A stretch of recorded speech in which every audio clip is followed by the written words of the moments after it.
ఒకే విధంగా చూస్తాను. పిల్లలందరికీ ఆట నేర్పించే పూచి నాది. ఒకరిని ఎక్కువగా ఒకరిని తక్కువగా వీళ్ళు వెళ్ళాలి. కాకపోతే వయస్సు ప్రకారం ఎవరు ముందు ఎవరు వెనక దాన్ని కానీ పేరెంట్స్ అర్థం చేసుకోగలిగితే నేను చాలా హ్యాపీగా నా వర్క్ నేను చేసుకుంటాను. ఎవరికి ఏం ఆట నేర్పించాలి, ఎవరిని ఎప్పుడు ఎక్కడ ప్రజెంట్ చేయాలి నాకు తెలిసి ఎవరిని వదిలిపెట్టను. ప్రతి ఒక్కరిని ప్రజెంట్ చేస్తా. ఆ టైంలో ఇప్పుడు 13 years ఉంది ఒక అబ్బాయికి, వాడిని పక్కన పెట్టి ఇంకా చాలా సంవత్సరాల తర్వాత ఇంకా 2 years 3 years ఉంది పోటీని ఆడడానికి. అటువంటి వాళ్ళని తీసుకెళ్ళి అక్కడ ఇరికిచ్చి నా కన్ను నేనే పొడుచుకొని నేను పెంచిన చెట్టునే నేనే నరుక్కొని ఇంకొక అబ్బాయిని వెనక్కి తీసుకొచ్చి ఈ అబ్బాయిని ముందుకు పంపించి ఫస్ట్ ఆ అబ్బాయి వెళ్ళిపోయాడు. ఒక సెట్ ఆఫ్ ప్లేయర్స్ ఉన్నారు ఈ ఏజ్ గ్రూప్ వాళ్ళు వెళ్ళిపోతారు. నెక్స్ట్ ఇంకొక సెట్ ఆఫ్ ప్లేయర్స్. ప్రతి ఒక్కరిని డిస్ట్రిక్ట్ దాకా తీసుకెళ్లే పూచి నాది. అక్కడి నుంచి ఇంకా వాళ్ళ ఆట తీరు వాళ్ళ అక్కడ పర్ఫార్మెన్స్ దాన్ని బట్టి ఇంకా ముందుకెళ్తారు. దానికి ఉదాహరణ ఏంటంటే ఆ రిషిత్ అనే అబ్బాయి అక్కడ ఎటువంటి ఫెసిలిటీస్ అంటే అంతా గుంటలు, ఓన్లీ డ్రిల్స్ మాత్రమే ఉంది. ఇక్కడన్నా కనీసం బౌలింగ్ వేస్తాం, కనీసం అక్కడ డ్రిల్స్ ఆడుకొని వెళ్ళాం. ఆ దీంట్లో అబ్బాయి స్టేట్ ఆడాడు. భార్గవన్ ఉన్నాడు, వాడు 14 నుంచి జోన్ ఆడుతూనే ఉన్నాడు. వాడి బ్యాట్లకి ఏందో కానీ జోన్ నుంచి ముందుకు పోలేకపోతున్నాడు. అంతే అక్కడ కొన్ని చిన్న పాలిటిక్స్ జరుగుతాయి. లాస్ట్ మ్యాచ్ ఇస్తారు వీడికి, వెళ్ళి కొట్లాడుతున్నాము.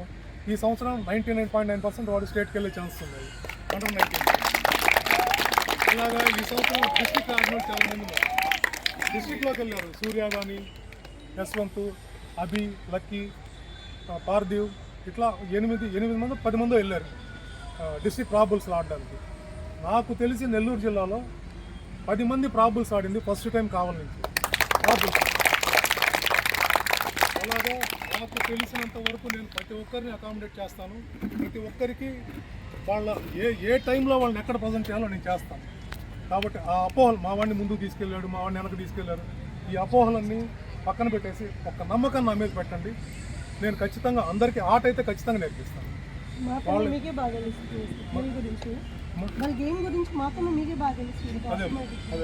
మీరు టీచర్స్ లెక్చర్స్ చాలా మంది ఉన్నారు. వెనకాల బెంచ్లో స్టూడెంట్ ఎలా ఉంటాడు, ముందు బెంచ్లో స్టూడెంట్ ఎలా ఉంటారు, మీరు ఎలా గెస్ట్ చేయగలరు. నేను ఆటను బట్టి వాడిని ఎలాగా అనేది, ఒకవేళ ఏజ్ చిన్నదైనా ఆట బాగుంది వాడిని ప్రజెంట్ చేస్తాం, పంపించేస్తాం ముందు. తర్వాత వాళ్ళు మిగతా వాళ్ళని కూడా లాక్కెళ్తాం. వాడు ఆడాడే అంటే కొంచెం మీరు కూడా మన పిల్లోడు ఎంత దూరంలో ఉన్నాడు, మన పిల్లోడు ఆట ఎలా ఉంది అవి ఆలోచించండి. ఇంకొకటి ఏంటంటే రెగ్యులర్గా వస్తున్నారా లేదా. రెగ్యులర్గా వచ్చే పిల్లోడు ఆడడానికి, అప్పుడప్పుడు వచ్చే పిల్లోడు ఆడడానికి చాలా తేడా ఉంది. అవి కూడా మీరు ఇంట్లో కొంచెం గమనించండి. ఇవి కాకుండా నేను ఘంటాపదంగా చెప్పగలనమ్మా అందరికీ కూడా, అందరి పేరెంట్స్కి.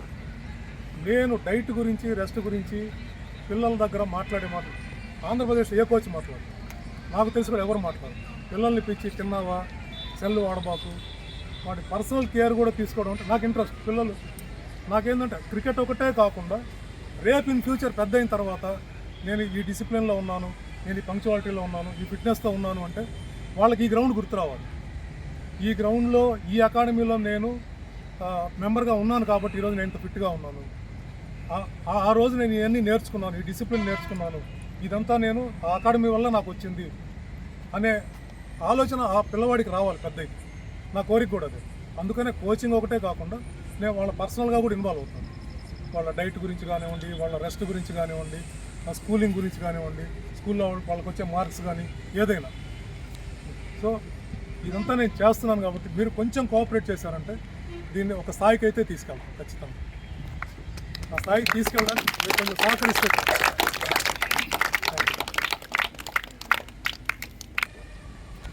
ఇంకొకటి ఏంటంటే నేను ఒక్కడనే ఉన్నాను ఇక్కడ, 30 మంది పిల్లలు ఉన్నారు మొత్తం. వాటర్ తెచ్చుకోవాలన్నా ఇవన్నీ చాలా కొంచెం ఇబ్బందిగానే ఉంటా ఉంది. సో నేను అడిగాను పేరెంట్స్ అందరినీ కూడా అడిగాను, రెగ్యులర్గా ఎవరు వస్తున్నారు చేస్తున్నారంటే ఇక్కడ గ్రౌండ్ ఇన్ఛార్జ్గా నాకు హెల్ప్ఫుల్గా సీను గారిని ఉండాలని నేను ప్రపోజ్ అడుగుతున్నాను. వారి ఇష్టం.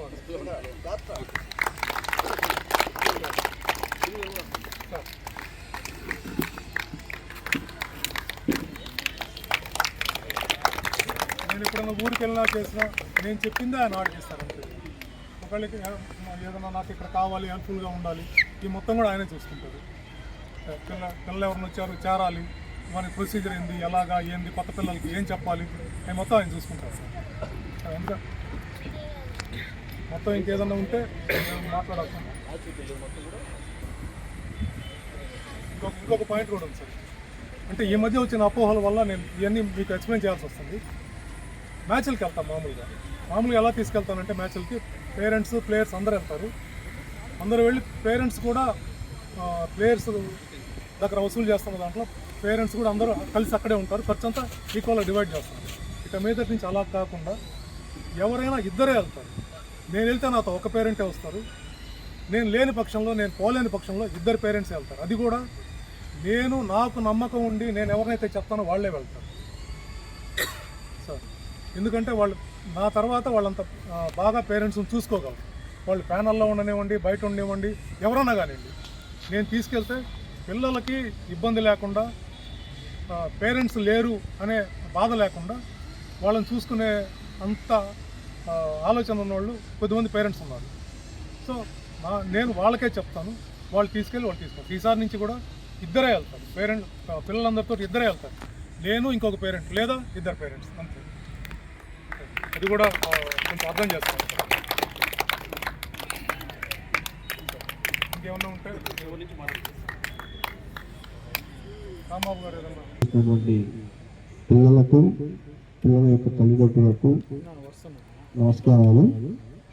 సో ఈ యొక్క కార్యక్రమం ఏర్పాటు చేయడానికి అందరికీ తెలిసిందే. సో ప్రతి ఒక్క విషయం కూడా గ్రూప్లో పెట్టడం జరుగుతుంది.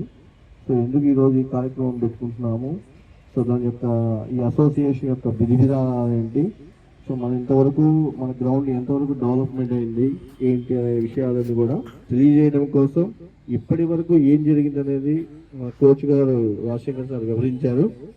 సో ఇప్పటి వరకు జరిగినటువంటి అనుభవాలు, ఇక్కడ విచ్చేసినటువంటి అసోసియేషన్ ఏర్పడినటువంటి సభ్యులు ఒక్కొక్కరు వారి యొక్క విషయాలు మీ అందరికి కూడా తెలియజేస్తారు. ఎక్కువ సమయం తీసుకోమండి, దయచేసి అందరూ సహకరించగలండి. ముందుగా రాంబాబు గారిని మాట్లాడాలనుకుంటున్నాం.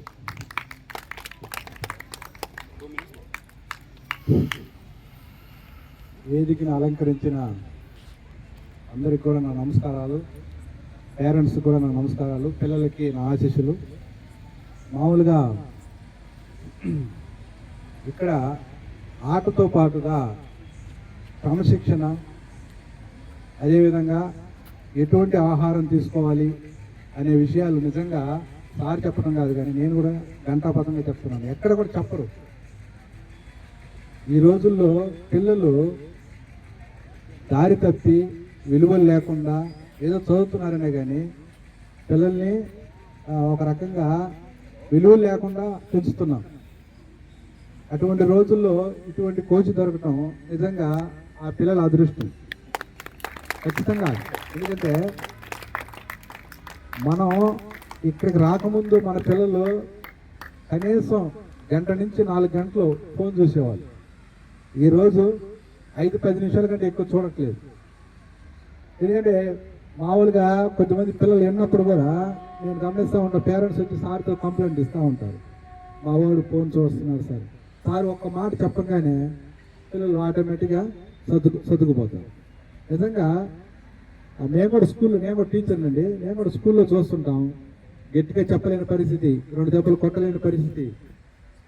అటువంటి రోజుల్లో అటువంటి పరిస్థితుల్లో మనం ఉన్నాం. అటువంటి పరిస్థితిని మనం తీసుకొచ్చుకున్నాం.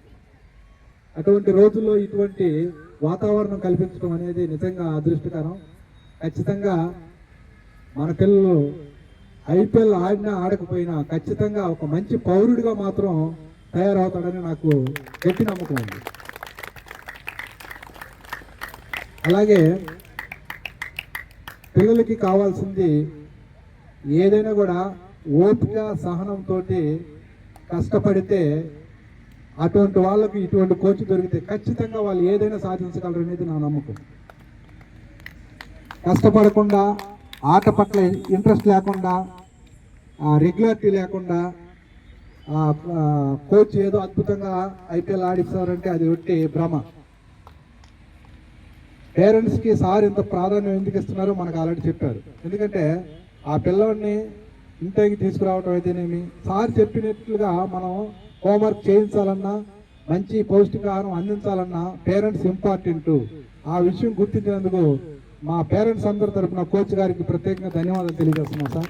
నిజంగా నేను 4-5 సార్లు నెల్లూరు అకాడమీకి వెళ్ళున్నాను. ఇట్లాగే ఉంటుంది. ఆ కంచి అవతల గడ్డి రాళ్ళు అవి ఉంటుంటే మేము పోయినప్పుడు చెప్పులు కింద వేసుకొని అక్కడ కూర్చునే వాళ్ళం. ఏ చిన్న చిన్న పురుగులు అవి ఉంటే కూడా భయపడి పక్కన మన పోయినప్పుడు పాము కూడా తగిలింది. చూసే మనం అక్కడి నుంచి తప్పుకొని పక్కన కూర్చున్నాం.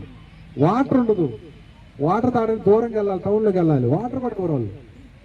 మేము పిల్లల్ని సైక్ చేసుకుని దొంగచాటుగా ప్రజలు ఆడుకొని అడిగితే ఉన్నట్టు వాటర్ తెచ్చిపోతారు, మేము తాగుతాం, లేదంటే బయట నుంచి తెచ్చుకోవచ్చు. అటువంటి పరిస్థితి ఇక్కడ. మొన్న ఒక పేరెంట్ వాకింగ్ చేస్తూ ఏదో ఇబ్బంది అయ్యి వాష్రూమ్కి వెళ్ళి వచ్చారు.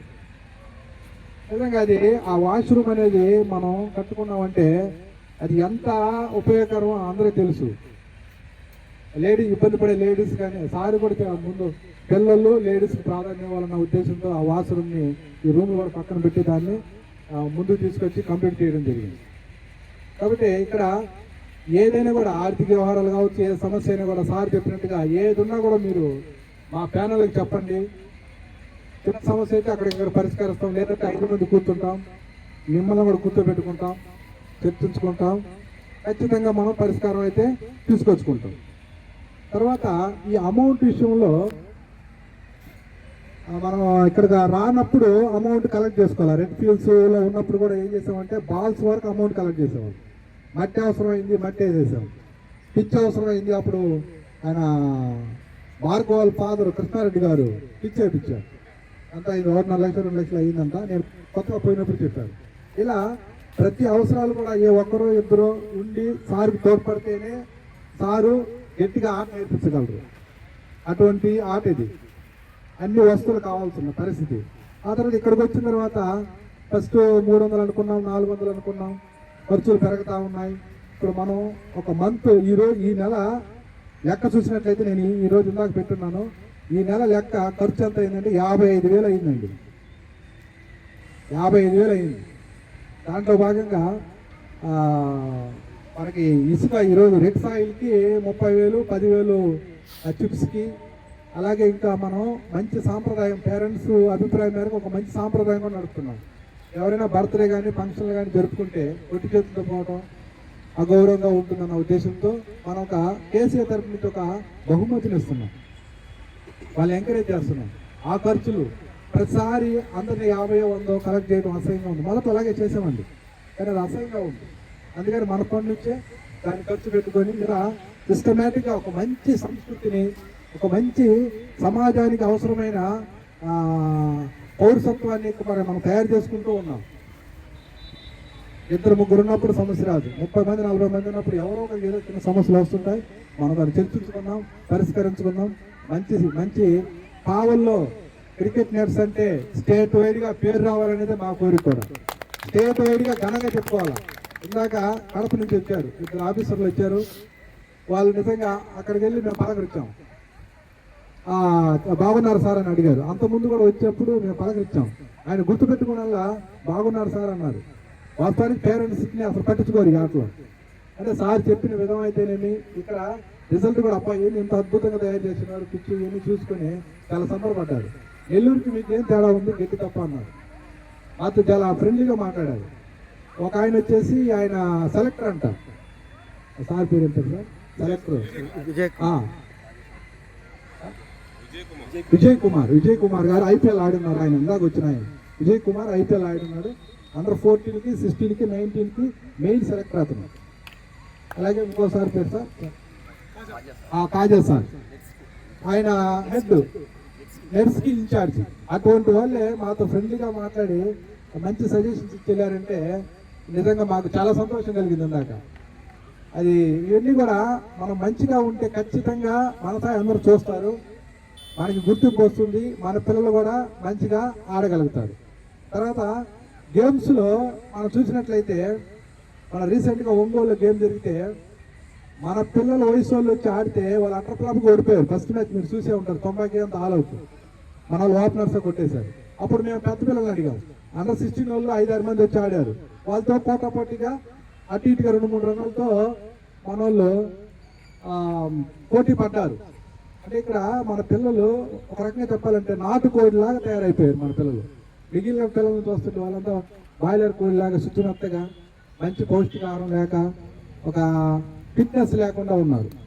ఆ విషయంలో మటుకు మనం మన రాజశేఖర్ సార్కి గట్టిగా చప్పట్లతో అభినందన తెలియజేస్తాం. ఎందుకంటే మన పిల్లలు నాటుకోడిలాగా అసలు ఫుల్ పవర్. అసలు వాస్తవానికి మనకి ఫీల్డింగ్ వాతావరణం, నేర్చుకోవడానికి వాతావరణం లేదు, అయినా కూడా బాల్ అంటే భయపడకుండా అద్భుతంగా ఫీల్డింగ్ చేస్తున్నారు.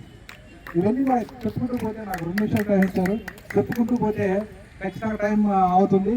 700 విషయం అయితే ఈ మధ్య కాలంలో అమౌంట్ వ్యవహారం వచ్చింది కాబట్టి 700 కూడా చెప్పాను. ఖచ్చితంగా అవసరం అయితే ఉంది, మనకి 700 అవసరము. ఒక టైంలో అయితే పేరెంట్స్ ఏమన్నారంటే 700 కాదు 1000 రూపాయలు 900 చేద్దామని కూడా అడిగారు. దానికి అడ్డు చెప్పింది మన కోచ్ గారు. మీరు ఇస్తారు, వాళ్ళు ఇస్తారు, ప్రతి ఒక్కరు ఇవ్వాలా, పేదవాళ్ళు కూడా ఉన్నారు ఇక్కడ, మీ మైండ్లో ఆలోచించబడకండి అని చెప్పేసి దాన్ని ఖండించారు. అందుకని దాన్ని 700కే పరిమితం చేసి ఈ రోజు ఖర్చు అవుతుందండి, ఇల్లు కట్టుకుంటున్నాం, ఖర్చు అవుతుంది. ఏది కంప్లీట్ అయిన తర్వాత మనకి ఖర్చు తగ్గొచ్చు, మిగిలిన అమౌంట్ అనేది మనకు కనిపిస్తుంది. ఖచ్చితంగా అప్పుడు వేరే వాడికి ఉపయోగించుకోవటమా, లేదంటే అప్పుడు మన ప్యానల్ అందరూ కూర్చొని కోచ్ గారితో మాట్లాడడం, అందరూ కూర్చొని అమౌంట్ తగ్గించుకోవటమా ఏదో చేసుకుంటాం. ఈరోజు ఫండ్ మనం కలెక్ట్ చేస్తున్నాం. మనం ఇచ్చింది సగం అమౌంట్ కంటే తక్కువే, ఫండ్ రూపంలో వేరే వాళ్ళు ఇచ్చిందే ఎక్కువ. అది నెల నెల A to Z కొన్నాళ్ళు అభి ఫాదర్ సురేష్ గారు ఉన్నారు, ఆ తర్వాత సీను గారు ఉన్నారు సార్కి సపోర్ట్గా. తర్వాత నేను ఒక 3 నెలల నుంచి నేను ఉన్నానండి. నేను 3 నెలల లెక్క కూడా మంత్లీగా వీక్లీగా ఎప్పుడు అడిగితే అప్పుడు గ్రూప్లో మెసేజ్ పెడుతూ ఉన్నాను. ప్రతి రూపాయికి కూడా లెక్క అయితే ఇప్పుడు దాకా మేము చూపించామండి. ఇక మీదట కూడా ప్రతి రూపాయికి లెక్క వారం రోజుల్లో వారానికి ఒకసారి పెట్టుకుందామంటే పెట్టుకుందాం. ఇప్పుడు మీ పేరెంట్స్ మీరు తెలియజేయండి, లేదు 4 రోజులు పెట్టుకుందామా, 10 రోజులు పెట్టుకుందామా, ఎప్పుడు పెట్టమంటే నేను రెడీగా ఉంటాను. ఖచ్చితంగా ప్రతి రూపాయికి మీకు గ్రూపులో లెక్క అయితే ప్రతి ఒక్కరికి తెలియజేస్తానండి. ఈ సభాముఖంగా మీ అందరికి మాట ఇస్తున్నాను. ఇక నుంచి కూడా ఆర్థిక పరమైన విషయాలు పర్ఫెక్ట్గా ఉంటాను, నేను ఇబ్బంది ఏం లేదు. ప్రతి రూపాయి కూడా నేను లెక్క చూపిస్తాను. వాస్తవానికి ఇక్కడ వచ్చిన పేరెంట్స్కే ఖర్చు తప్ప ఏది ఏమి లేదు. వాటర్ పోయి రావడానికి అయితేనేమి, బండి అయితేనేమి, ఇక గబక్కనప్పుడు వాళ్ళు వచ్చారు అర్జెంట్గా అక్కడ పోయి సీను పోయి బిర్యానీలు అవన్నీ తీసుకురావడం అయితేనేమి. ఇప్పుడు ఆయన బండి ఖర్చు కానీ ఇంకో రకంగా మాన్యువల్గా కానీ ఏదైనా వర్క్ చేయాలి, ఉదయం నుంచి సాయంత్రం దాకా వర్క్ ఉంటుంది. అట్లా ప్రతి పేరెంట్ కూడా, అంటే నాకు తెలిసి నా ఇప్పుడు 2-3 తప్ప కొర పేరెంట్స్ అందరూ కూడా వాటర్ తీసుకురావడం అయితేనేమి, ఇంకా పాత పేరెంట్సే కాదు కొత్త పేరెంట్స్ కూడా ఇప్పుడు అందరూ కూడా వాటర్ కానీ ఇంకోటి కానీ ఖచ్చితంగా అందరూ చేస్తున్నారు, ఇన్వాల్వ్ అయి చేస్తున్నారు. ఎవరికి ఏ పని చెప్పకపోయినా ప్రతి ఒక్క పేరెంట్ కూడా నేను చేస్తాను, నేనున్నానని చెప్పేసి వచ్చి ముందుకు చేసేవాళ్ళే. కానీ ఎవరు మేము చెయ్యము, నిజంగా మేము ఇళ్ళల్లో కూడా నేను అన్ని పనులు చేయము. మనం వాస్తవం ఇక్కడ చేస్తున్నాం, ఎందుకంటే మన ప్రాణం మన పిల్లలు, మన గుండెకాయ మన పిల్లలు. అటువంటి పిల్లల్ని గురువు గారు రాజశేఖర్ కాళ్ళ మీద పెట్టున్నాం మనం. కాబట్టి మన పిల్లల కోసం మనం ఏమైనా చేస్తాం సార్. మా ఈ పేరెంట్స్ తరపు నుంచి మీకు మాట ఇస్తున్నాం, మా పేరెంట్స్ మా ప్రాణాలు మీ కాళ్ళకాడ ఉన్నాయి, మేము మా పిల్లల కోసం ఏమైనా చేస్తాం సార్. చేతుల్లో ఉన్నారంటారా, అదే ఒక గౌరవ సూచనగా ఉంటుందన్న ఉద్దేశంతో మీ కాళ్ళ దగ్గర ఉంచాము అని చెప్పాం. ఆ ఉద్దేశం సార్. మేము ఆటకు కానీ ఇక ఇట్లాంటి క్రమశిక్షణ పరమైన విషయాల్లో కానీ మీరు చెప్తే ఖచ్చితంగా మేము శిరస పాటిస్తాం సార్. ఖచ్చితంగా ఆర్థిక విషయాల్లో కానీ ఇంకా తర్వాత మేమంతా మాట్లాడిన తర్వాత మీలో కూడా మాట్లాడండి. ఏదైనా సలహాలు సూచనలు ఆర్థిక పరమైన విషయాలు మీరు ఖచ్చితంగా మాట్లాడాలండి. ఎందుకంటే ఆర్థిక విషయాలు అనేది చాలా ప్రధాన అంశం, గుండెకాయ. అది మీరు ఖచ్చితంగా మాట్లాడాల్సిందే. మిగిలిన విషయాల్లో మనస్పర్ధలు రాగానే ఆర్థిక పరమైన విషయాల్లో మనస్పర్ధలు వస్తాయి చిన్న విషయానికి. కాబట్టి ఆ విషయాల్లో మీరు మాట్లాడండి, సలహాలు సూచనలు ఇవ్వండి, చర్చించుకుందాం, దాన్ని ఎలా చేయాలో అలా చేద్దాం. Thank you. ఈ అవకాశాన్ని ఇచ్చినందుకు కమిటీకి ధన్యవాదాలు తెలియజేస్తూ, తర్వాత మన సెక్రటరీ కృష్ణ గారిని 2 నిమిషాలు మాట్లాడవలసింది.